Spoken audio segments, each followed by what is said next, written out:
Uncut Gems is directed by and written by the Safdie Brothers and stars Adam Sandler, Kevin Garnett, Lakeith Stanfield, and among others. And in this story, Adam Sandler deals with it runs a jewelry store in New York under the Diamond District while basically getting some gambling debts with his brother-in-law and everything. And throughout the movie, he discovers that there's basically he gets a hold of this opal that's coming from Ethiopia, and it's an uncut gem that he wants to use to that gets the attention of Kevin Garnett, who comes in and wants the offer. And not going to spoil anything, but if you've seen it from the trailers, it's basically Adam Sandler having to get back the opal and having to pay off his gambling debts. Oh, and before we start this review, Right. we have we have a guest star on our review this time, and a good friend of ours named Dylan is joining us for this review as well. Yeah, thanks for having me, guys. I really appreciate it. This was a lot of fun, and I'm ready to talk. Yeah, good having you. Like to see this more often, do more collabs. Absolutely. And now here's a little backstory. Now, with this movie, it was directed by the Safdie Brothers, who you may remember a couple years ago, they did this movie called Good Time, which starred Robert Pattinson. And I finally got a chance to watch that movie myself a couple weeks ago. And I got to say, I was actually quite intrigued by that movie. And it actually showed that Robert Pattinson, who went a long time dealing with all the Twilight movies and stuff, he finally, over the years, has come to become a mature actor, and he's been taking a lot of grittier roles. And I really love Right. it. Yeah, and it also brought the Safdie Brothers into the spotlight. Because from my understanding, Yeah. they've done kind of like their own short stories or something. I watched, I Short read films, about yeah. them, and short films, and they're mostly known from like up in New York and stuff. But I think Good Times is the film that actually put them in the spotlight. Right. Yeah. Yeah, I actually did read that this is Sandler's first theatrical role since Pixels in 2015, guys. Wow, I can't believe that. I mean, I know he Yeah, had that is true because he did he was A stuck lot on of Netflix Netflix. for a while. Yeah. Yeah. Yeah, And like I said, man, he really breaks the mold here. yeah, Jesus. and I'm an Adam Sandler fan myself. Like, even though like I've always been known, he's been known for his comedies that I still enjoy, given what they are in the past. He's come to enjoy I've come to enjoy some of the roles where he's done like serious movies like Punch Drunk Love, Reign Over Me, and things like that. Mhm. And those movies, it showed a lot of range that he had to deal with being a serious actor. And with this movie coming out, it got me really excited because it was good to see him break, grounds from doing his usual comedies that he's known for. Yeah, I'll go ahead and Exactly. say it. This is Sandler's finest hour. Yeah. I mean, this is his Yeah. greatest role. When I first saw the trailers, I was really, I like seeing actors take new approach on different genres that they're not used to, and I think that was the smartest Right. decision. But Safdie Brothers did with Good Times. I absolutely love that movie, and they pretty much turned an actor like Robert Pattinson back into the spotlight. I was just wondering what they would do with Adam Sandler, and when I saw the trailers of it, it looked fun. This whole Yeah. kind of like getting in debt with loan sharks and stuff. And I like Safdie's the way the Safdie Brothers, how they direct their movies. Because if you guys remember a movie called Kids and Bully, it kind of reminds me that they kind of take maybe a little inspiration from that director. Because Right. the thing about Kids and Bully is that director goes for like that realism approach with his camera angles. Yeah, they And can really that's what- capture New York as well, man. They can really capture New York. Yeah, Yeah. And I think they're aren't they from Brooklyn? I think I read. I think so, yeah. Yeah. But I think that director that did the Kids and Bully, he's also from that same area. So you can kind of see the resemblance in their films. And Right. but yeah, whenever I watch Good Times, I absolutely love that movie, and it really has got me hyped to see what else the Safdie Brothers would do. yeah, and me too as well. Like, I was definitely looking forward to it with it, especially with the whole gritty angle that they were going to take and everything. And after upon seeing the movie, I can honestly say that I really did enjoy it. It's got some flaws to it, but I will say that it's great. This is a welcome return for Adam Sandler over the years. Especially him doing something completely different. And I really enjoyed they're I'm not gonna lie, this movie did have me having some anxiety throughout the movie. I'll get into here later. Jeez, I found the film good too. I'm on Justin's level with it's good. It does have some problems, but I found it good. Yeah, man. Like even the door being jammed in important situations for the main character was very clever, and it even just amped up the atmosphere in a couple particular scenes. Yeah, just all around how Howard interacted with some existing characters just gave this world an alive, very rich feel, which I really appreciate. I know it's subtle, but even his previous schemes and deals with these people popping in and out of scenes was a nice touch and even added to the humor. And I really did like the subtle humor in this movie too. Towards the ending, when he's watching the game, I think it's Game 7, the Celtics versus the 76ers. They're locked up in the dude, it's one crazy. It was, I remember correctly, they're actually using actual game footages from the early 2010 era-ish, 12, when the Sixers and the Celtics. I remember seeing, and funny enough, I remember seeing some of those games on TV. I remember back in the day when those were on. I was not very familiar with the setting of the NBA at that time, that era, but it only added to the authentic vibe the movie carried, which was very original, and I appreciated that. It really took you back to that time, and it was pretty realistic in that sense. Yeah, it was. Yeah. That's where I get into also my pros with this movie. Not only did I love the whole setting that they do with the whole kind of gritty atmosphere. Not to the extent of Good Time, but I still like the whole grittiness setting take that the Safdie Brothers are known for in this. And the biggest highlight for me the most is Adam Sandler's performance in this is so captivating, and you just feel for the guy, because even though he has a gambling addiction, you just feel for his character on trying to get through everything, and you just like Good Time, succeed basically, just like Robert. Good Time. My highest praise for the film, starting with my pros, would be Adam Sandler. I think that he gives one of his best performances of his career. And he gives us a sense of not too Hollywoodish performance, but more of a realistic approach at somebody who is addicted to gambling and keeps fucking up and stealing and is kind of a scumbag.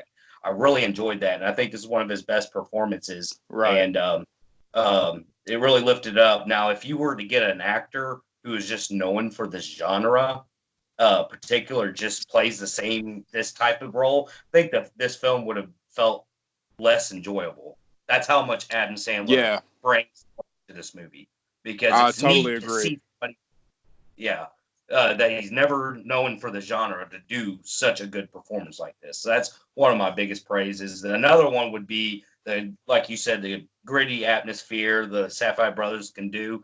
Kind of resembles the movie, like I said, Kids earlier. It looks so real, like somebody's following them through this adventure, and it's so gritty. It's a unique approach on directing. Yeah, Howard as a whole is a character.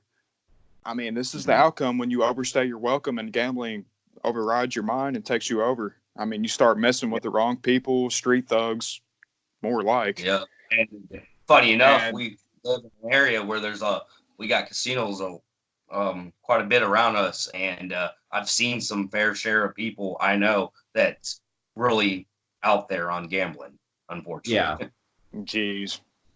Yeah, and one of the other biggest things I got to appreciate the most is, not to go into spoilers or anything, but when things actually go down, especially when it gets toward the end, it does definitely gives you that fucking anxiety like no other, because there's not only is the tension so well crafted from the way it builds up, but it's just when the final 15 minutes happen, you're basically you're in shock with pretty much the outcome of it. And Yep. we won't do Yeah. anything. Let's just say it was definitely fucking like, out of this world. Yeah, it just came out unexpected. That ending, like, was like, whoa. Like, I will say that was a big praise too, is the ending. And I don't think we've seen that with Adam Sandler with Adam Sandler, what happened before. So it's kind of weird seeing that. But hey, hell of a fucking ending. That 15 minutes really, I feel like helps out the rest of the movie, which I'll get in my cons, but I had little issues with it earlier in the film. But yeah, that 15 minutes is what I wanted to see the entire film to be. And it really amped it up towards that end. And like you said, the anxiety is like really high. Through the roof, man. Oh my God. It's so fast paced.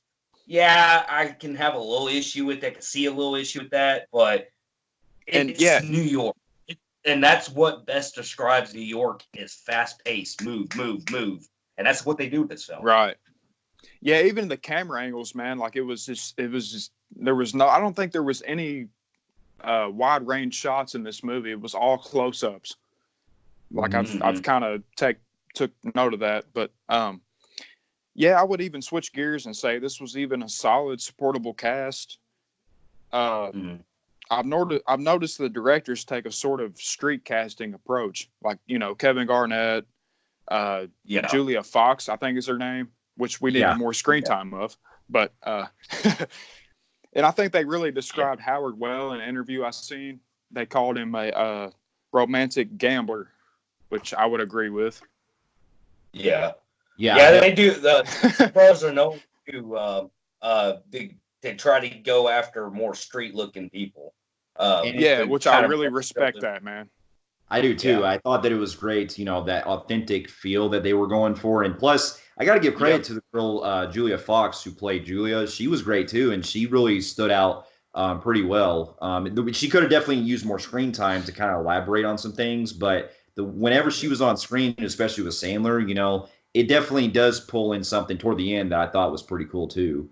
Right. And, Kevin Garnett, I got to give him some praise because he's only known for being an NBA star. You would have, after watching him, you wouldn't have not known that, he doesn't do movies. So it's like, wow, you're a natural. You might want to try and do a couple films. Yeah, I agree. He was great too. How about him leaning on the glass, man? Yeah, that just came out of nowhere. And you know what? Speaking of realism, people that they starred in this film, whenever like Adam Sandler meets like jewelers, other like pawn shops and stuff, and he's trying to flip things and steal things and flip money. Did those like guys that he was running into actually look like pawn shop people you would really see in pawn shops? Like how authentic they look. And it's still for anybody to play these roles. They went after some legit street people, and they did pretty damn good. You know what I thought the movie kind of reminded me of? And this is a weird kind of comparison, but the look they got for him and the way that he's running a store. Didn't it kind of remind you of the guy Les Goldman, who's on Hardcore Pawn? Remember that show? Yeah, man, the guy with the shades. Yeah, I'm like, he reminds me of him. That is true, shop, Yeah, Hardcore Pawn or whatever. Yeah. One of my other biggest praises that I would got to admit too is that the score they use it reminded me a lot of Good Time as well, but it felt like it was like in that ambient type of tone that I thought was pretty fucking like catchy hearing it, especially towards the ending, man. Yeah, the score really worked. I did feel like the first half, mainly the very beginning of the film. Yeah, I can kind of say that I didn't care for it felt out of place on that score. Now, did you guys? But it overshot the dialogue. Like, you couldn't hear Adam Sandler at the beginning. I kind of was like, man, what the fuck is wrong with the damn score? Why is it so loud? And then they toned it down. Yeah. Now, did you guys check or notice the kind of parallel the original Exorcist movie? I think it came out like 73, 74. But how that movie opens up in Iraq circling pretty much the origin of conflict that drives the whole movie. Yeah. Yeah, I And then noticed that. yeah, man. Did you notice that? But in this movie, it's Africa, but it's the same kind of isolated exposition here from the get-go. And then Oh yeah, and it's basically like that Yeah. movie. I believe was like they found a stone, and then Yes. in this one they find a gem. Yeah, I get what you're saying. Where Exactly. it starts out and it just brings on the entire story of another part of the world. Yeah, I get what Right. you're saying. Yeah, I didn't think about that. Yeah, That's man. kind of cool. I thought Yeah. that was pretty wicked. Yeah. Now, if I get into my cons on it, there's a couple of things. One, this kind of falls back where some of the supporting cast, I felt like we could have gotten better resolvement with, especially toward the end. Yeah. And Right. they're also the way that even though there are good stakes that they build up in the movie, I felt like it could have been elaborated a little better than compared to Good Time, which was like all over the place. You know, they could have really put more up than where it had led to. Yeah, that's one of my, like you were just saying, your cons. My biggest gripe would be I felt like the stakes are high in this film, but they're not on par with Good Times. And I do feel like the villains, I'm not saying they're bad, and this movie really doesn't have much of a facial villain other than guys, making sure he pays his debt. But I just felt like they toned down and missed the opportunity of making this film just batshit insane of roller coasters of emotions and stuff. I felt like that was really toned down. You got the villain guys who pretty much, they gave them like 30 opportunities to pay up, and I felt like that was one too Yeah. many, especially for a guy like Adam Sandler's character is supposed to be. It's like, and then like, I mean, they do beat him up a little bit, but for a while, I kind they're of did throwing get him in chills the when they fucking truck. retaliated. Yeah. Towards when they were real getting like fed up with it towards the end, that's when it picked up. But majority of the film is them pretty much throwing him in a trunk. I just felt like it was really soft. And that was my problem with the film. I would say that, like I said earlier, the score, the theme didn't fit the film, didn't fit the mood for me. And like Justin pointed out, the characters, they have a lot of people that do bring in that don't get any much resolvement, and they don't elaborate much on the family member who I can't tell if Adam Sandler was related to the guy who I was want to in say debt, it was who- his cousin or His brother-in-law. brother-in-law. Okay. Arno. Okay. They bring in a lot of people like that, and you don't understand why that guy was like knew people like that. There's just a lot of unexplained stuff going on because it's moving such a fast pace. Exactly. Yeah. Yeah, but also the Jewish stuff, I'll get into my cons now, but the Jewish stuff, I didn't get that. I guess it was supposed to display Howard and Arno were related in the bigger scheme of things. I think it has a lot to do with I think the Safdie Brothers are Jewish in real life, and I believe Adam Sandler is too. So I think because of that, they just threw it in there. But I get what you're saying, that it didn't have any. It kind of came full circle because it kind of showed you that Arno and Howard were related, and Arno didn't really want to really physically assault Howard, but yeah, but I get what you're saying with the whole. You don't feel like the religious part, which is heavily shown in the film, doesn't play any attributes. Right. Yeah. Yeah, but and the placement of the weekend as well. I guess he was put in to match the setting of the movie they were going for and make it more immersive. I guess, which I guess it works, but yeah, there are maybe a couple scenes where it kind of makes the pacing kind of not necessarily. I don't want to say drag out, but it makes it feel like we're going into a lot more detail that while it is, it creates a conflict in certain parts, it does feel like it could have been trimmed. I guess if that makes sense. Yeah, What's yeah. up with that one guy played the majority of half of the movie, the one that ended up because Adam Sandler had the girl on the side and that one, and he was jealous of that one dude that was with Garnett. Whatever happened to that dude? Because he was heavily in the first half of the movie, and upon that part at the club, he's never seen again. He's at the end of it. He's in the bar. Yeah, he was very mysterious. Yeah, he's very mysterious, and I didn't get what they were doing with this character. But other than that, he was a snake, man. I know people like him too. Yeah, so. Yeah. I will say that overall, I do find Goodfellas to be a far better film. Now the acting, Robert Pattinson and Adam Sandler are pretty much tied. That's how great they are. But the story, I felt like, was better in Good Times than this film. But I enjoyed this movie. Yeah, I hear you. I mean, I did feel like Good Time had better, stakes that were involved. But I look on both movies as kind of like, like one has good things going for it while the other one has, other good things going for it. So I kind of look at them about as equal. But with that, Times also, I thought Good Times had a better score, way better score. Right, I totally agree with Eddie. Yeah, that's I nice love to hear. Good Times score as well, but I still enjoyed the score in this one too.